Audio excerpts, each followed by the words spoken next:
Assalamualaikum warahmatullahi wabarakatuh. Kembali lagi bersama kami kelompok 3 media pembelajaran, di mana pada kesempatan kali ini kami akan membahas materi video, yaitu mencakup 5 hal. Yang pertama itu adalah Foki for Education, yang kedua adalah Open Broadcaster Software, yang ketiga Audio Software Tools, yang keempat Camtasia, yang kelima atau yang terakhir itu adalah Screen Recording. Sebelum memasuki presentasinya, untuk itu saya memperkenalkan siapa-siapa saja anggota dari kelompok 3. Yang pertama, saya sendiri Alfia Derta selaku moderator. Untuk pemateri pertama itu adalah Cynthia Mayanti, Melia Maratusoliha sebagai pemateri kedua, dan terakhir ada Rusmayanti Pane sebagai pemateri ketiga, dengan dosen pengampu Ibu Febri Yanti MPD, dengan mata kuliah media pembelajaran. Untuk mempersingkat waktu, langsung saja kepada pemateri pertama, yaitunya Cynthia Rahmayanti. Saya persilahkan.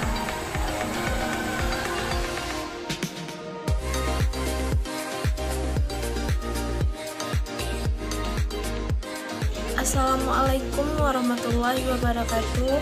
Di sini saya dari kelompok 3, Cynthia Rahmayanti, NPM 19010015 akan mempresentasikan hasil diskusi kami, yaitunya yang pertama, Foki for Education.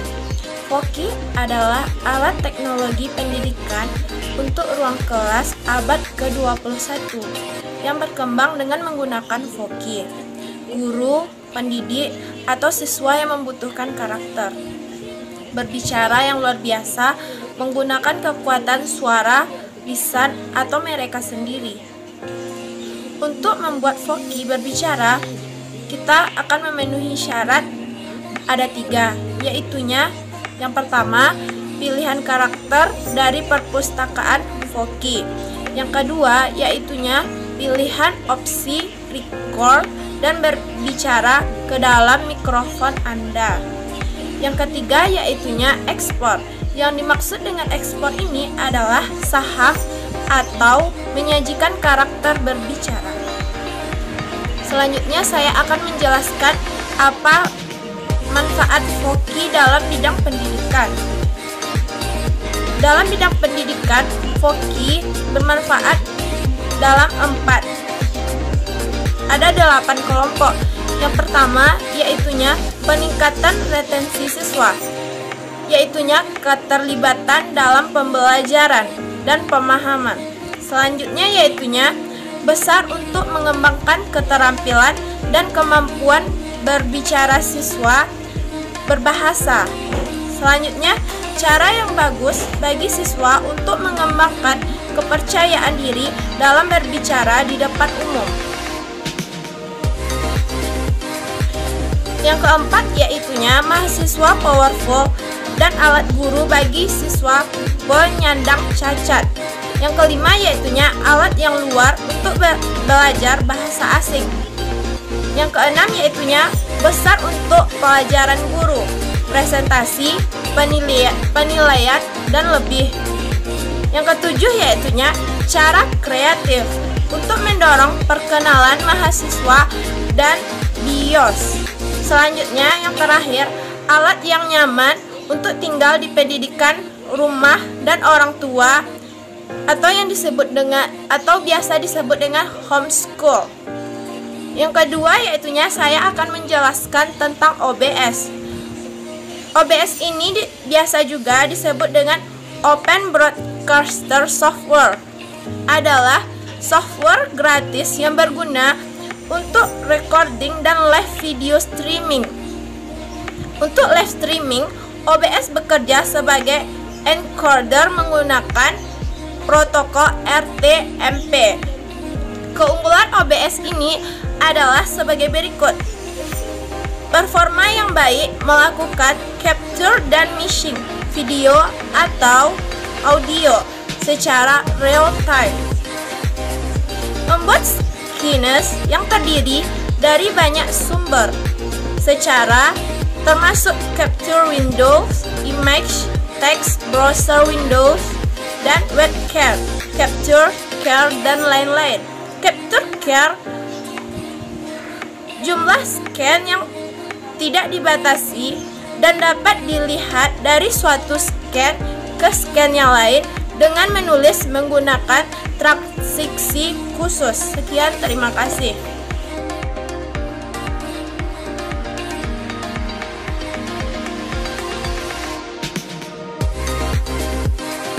Baiklah, saya Meilia Maratu Solihah dengan NIM 19010020 akan melanjutkan materi, yakni poin ketiga, Audio Software Tools. Audio Software Tools adalah perangkat lunak yang memungkinkan pengeditan dan menghasilkan data audio. Perangkat lunak pengedit audio dapat diimplementasikan sepenuhnya atau sebagian sebagai perpustakaan, sebagai aplikasi komputer, sebagai aplikasi web, atau sebagai model kernel yang dapat dimuat. Adapun macam-macam software audio editing, yaitu yang pertama Adobe Audition, yang kedua Audacity, yang ketiga Reaper, yang keempat Ableton Live, yang kelima Cubase, yang keenam PreSonus Studio One, yang ketujuh Ardour. Yang selanjutnya poin keempat yaitu Camtasia. Camtasia adalah software untuk screen capturing, e-learning author, content creator, video editing, dan membagikan video yang dibuat melalui satu aplikasi. Alat perekam layar monitor ini tidak merekam seperti kamera yang biasa digunakan. Software ini harus diinstal terlebih dahulu di komputer sehingga bisa digunakan untuk merekam video digital dengan kualitas audio yang cukup baik. Nah, Camtasia juga bisa disesuaikan saat mulai merekam layar monitor. Mau merekam seluruh layar monitor atau hanya area-area tertentu yang mau direkam.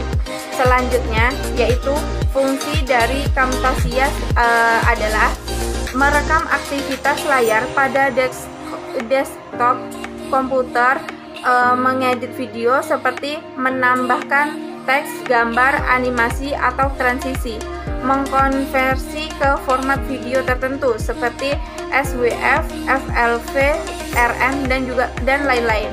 Adapun keunggulan dari aplikasi rekam video ini diantaranya, yang pertama, file size hasil recording lebih kecil, yang kedua, support multi-layer Camtasia, yang ketiga, interaktif quiz, yang keempat, support HD untuk ekspor output HD, yang kelima, animasi motion layer atau track pada timeline bisa dibuat animasi seperti di Adobe Premiere, yang keenam, visual effects.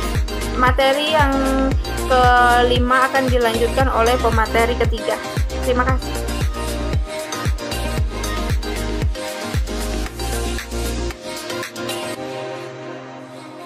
Baiklah, assalamualaikum warahmatullahi wabarakatuh. Di sini saya harus Tiffany NIM 19010002 akan melanjutkan materi tentang screen recording, yang dimana pengertian dari screen recording adalah merekam tampilan yang tampak di layar atau piranti keluaran visual lainnya. Biasanya ini adalah suatu gambar digital yang ditangkap oleh aplikasi perekam layar yang dijalankan pada komputer, walaupun dapat pula dihasilkan oleh kamera atau piranti yang menangkap keluaran video dari komputer. Screencast-O-Matic adalah sebuah aplikasi berbasis Java yang digunakan untuk membuat screencast pada sistem operasi Windows, Mac, dan Linux. Selanjutnya yaitu kelebihan dari screen recording, yang dimana tidak memerlukan teknik pengambilan gambar yang rumit. Pembuatan video bisa berperan banyak sebagai pencetus ide, sutradara maupun editing. Kekurangan dari screen recording ini sempitnya ruang gerak kamera dan terbatasnya eksplorasi gerak, memerlukan rangkaian beberapa proses pembuatan video sebagaimana pembuatan video pada umumnya. Contoh aplikasi screen recording ini yaitu misalnya Camtasia Studio, Snowfox Screen Recorder, BSR Screen Recorder, Free Screen Recorder, dan Screencast. Baiklah, itu hasil dari diskusi kelompok kami yang telah kami presentasikan mengenai materi video yang mencakup 5 hal tadi yang awal tadi sudah saya sebutkan. Untuk itu, semoga teman-teman bisa memahami dan mengerti atas apa yang telah kami jelaskan. Jika ada kekurangan dari presentasi kami kali ini, kami mohon maaf dan semoga kedepannya kami bisa lebih baik lagi daripada hari ini untuk kesempatan kali ini. Baik, tidak berlama-lama lagi, untuk itu saya tutup diskusi dan presentasi